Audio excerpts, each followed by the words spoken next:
Kadir back. It is off the bottom of the wall, and it kicks away from everybody. Pagan is being waved in. Here's the throw to the plate. It is not in time, and that is the ball game.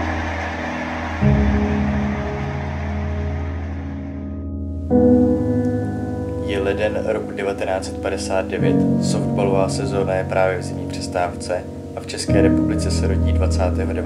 ledna Miroslav Sejkora, pozdější hvězda tohoto sportu.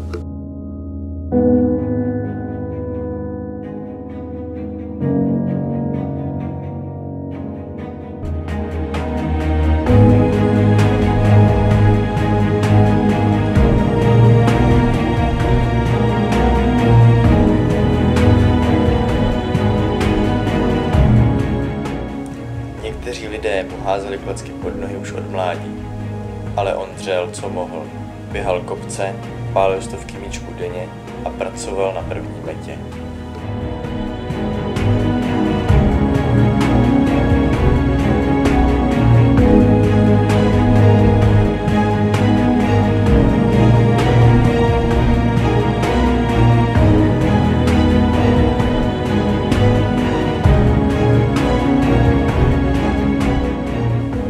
Od kadetů hrál se staršími spoluhráči, kteří ho neměli rádi pro jeho talent.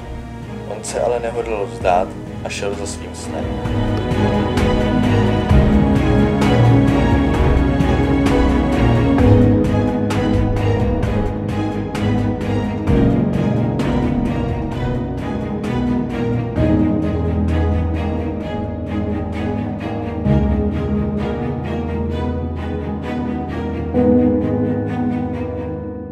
Byl zvyklý dělat body, chytat lufty, vyhrávat zápasy a získávat trofeje.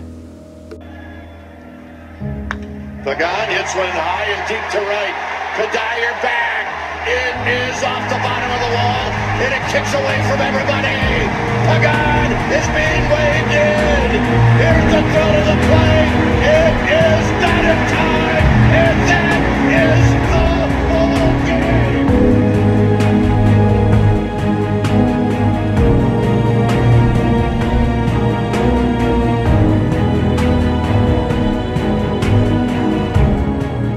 Po svém zranění se dal na dráhu nadhazovače.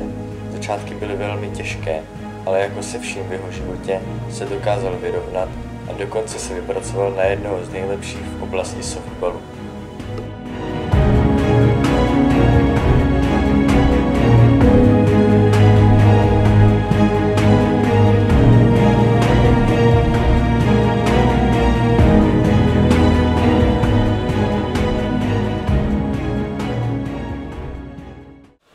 Chtěl bych pochválit kolegu Sejkoru jako vynikajícího tělocvikáře. Myslím si, že je to člověk, který umí nejen na snowboardu, a umí jezdit nejen na vodě, umí také kajtovat, ale tohle video je především o softballu a myslím si, že k softballu přived hodně lidí, hodně dětí a jako softballista je vynikající.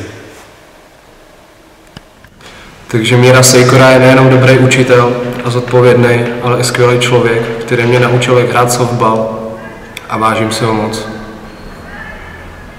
Takže Míra Sejkora je vynikající člověk, který mě naučil hrát softball a moc si ho cením.